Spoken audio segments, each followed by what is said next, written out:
Hello everyone, welcome back to my channel.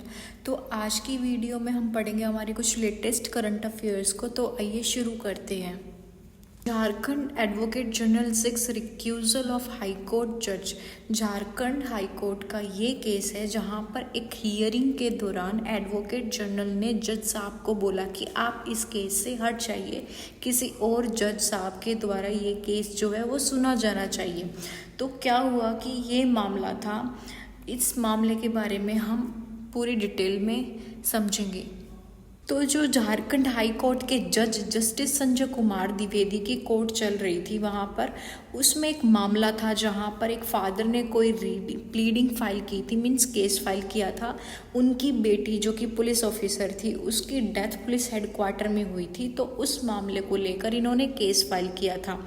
तो advocate general ने सुनवाई के दौरान बोला कि मैंने जो पिटिशनर के जो काउंसिल है उनके बारे में सुना था कि उन्होंने बोला है कि ये मामला जो है ये 100% ही 200% अलाउ किया जाएगा, मीन्स पिटिशनर के फेवर में ही ये मामला जो है वो डिसाइड किया जाएगा। तो ऐसा एडवोकेट जनरल ने बोला, मीन्स एडवोकेट जनरल ने जज साहब को बोला कि कैसे कोई 200% की एश्योरेंस दे सकता है, और अगर दे रहा है तो कहीं ना कहीं ये अप्रीहेंशन हो सकता है कि उनकी जज साहब से कोई बातचीत हुई है।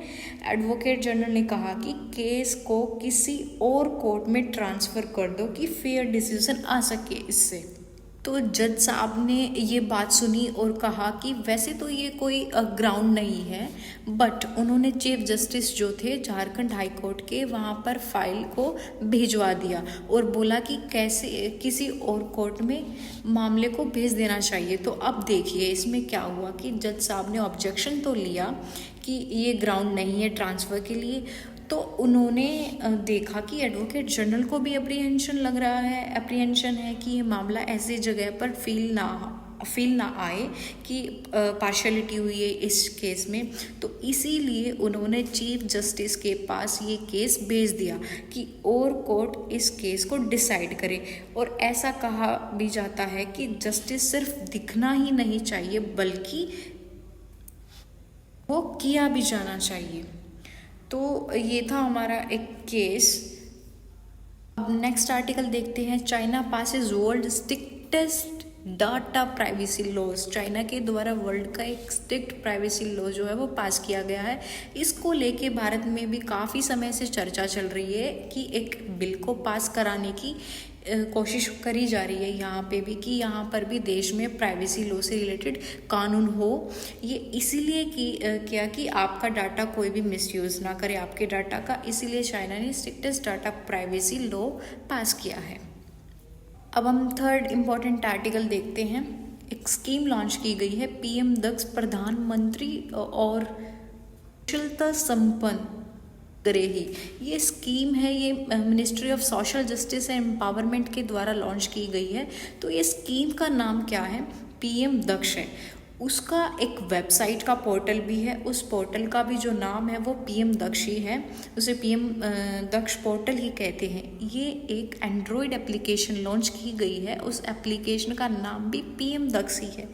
आप भी अपने फ़ोन में इसको जाकर जो है चेक कर सकते हैं, आपको भी पीएम दक्ष के नाम से पोर्टल पे मिल जाएगी। तो सो ये तीनों की तीनों जो चीज़ें हैं, स्कीम, पोर्टल और एप्लीकेशन, तीनों का एक ही पर्पज़ है कि जो ministry of social justice of ministry के जो टारगेट ग्रुप्स हैं वो मदद करना चाहते हैं। ये मिनिस्ट्री उनकी स्किल डेवलप करने के लिए है, प्रोग्राम उपलब्ध कराएं पोर्टल के द्वारा, ऐप के ऊपर सारे के सारे, मतलब जो क्या कहते हैं इनको, मतलब जो बैकग्राउंड ये हमारे जो पुअर पीपल्स हैं इनको। अब नेक्स्ट आर्टिकल देखते हैं कि why Panjshir remain out of Taliban reach. जब से अफगानिस्तान के अंदर तालिबान ने कैप्चर किया है तो एक पर्टिकुलर प्रोविंस को लेकर चर्चा हो रही है कि क्या ये पंजशीर जो है पंजशीर अब भी तालिबान से बाहर है, मतलब तालिबान उसको कैप्चर नहीं कर पाया है। तो इसका कारण क्या है? Panjshir the land of 5 lion stands up to Taliban, वो पंजशीर हमेशा से एक ऐसा जगह था कि हमेशा से अगेंस्ट में खड़ा रहा है तालिबान के, और यूज़ कभी भी और उसे कभी भी जीतने नहीं दिया गया। तालिबान को उसने कभी भी जीतने नहीं दिया। पंजशीर अभी भी एंटी तालिबान फोर्सेस जो हैं वहाँ पे वर्क कर रही हैं। तालिबान की जो एंटी फोर्सेस है ना, वो वहाँ पे वर्क कर रही हैं अब भी, किसी तरह से तालिबान को रोका जा सके।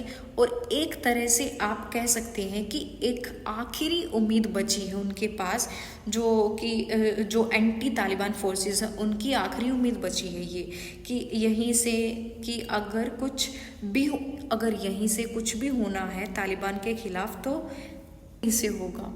ये था हमारा एक और इम्पोर्टेंट आर्टिकल। अब नेक्स्ट देखते हैं। Israel launches air strikes on गांजा। ये भी एक इम्पॉर्टेंट आर्टिकल है। इजराइल पैलेस्टीन, जैसे कि आपको पता होगा कि 3 महीने पहले काफ़ी ज़्यादा एक यहाँ पर वॉर हुआ है, वॉर जैसा माहौल हो गया था, लेकिन उसके बाद से यहाँ पर वापस से इजराइल के द्वारा एयर स्ट्राइक किया गया है गांजा पट्टी पर। तो ये बताया जा रहा है कि इजरायली वारप्लेन्स के द्वारा गांजा के अंदर बॉम्बिंग की गई है, क्योंकि बॉर्डर पर कुछ क्लैशेस हो गया था। तो इजराइल चाहता है कि उसकी कैपिटल जो है वो यरूशलेम में हो, कि वो पूरा उसके पास होना चाहिए। तो प्रोटेस्ट के बाद यहाँ पर कुछ लोग जो हैं वो घायल हो गए हैं, और एक 13 साल का बच्चा जो है वो भी यहाँ पर घायल हो गया, और कुछ आर्मी फोर्सेस जो थी वो भी हुई हैं। तो इजराइल के द्वारा एयर स्ट्राइक किया गया है गांजा पट्टी पर। ये था हमारा एक और इम्पोर्टेंट आर्टिकल। होप सो आपको आज की वीडियो अच्छी लगी होगी, समझ आया होगा। Thank you for watching this video. अगर आपको वीडियो अच्छी लगी then do subscribe, like, share and comment on my videos.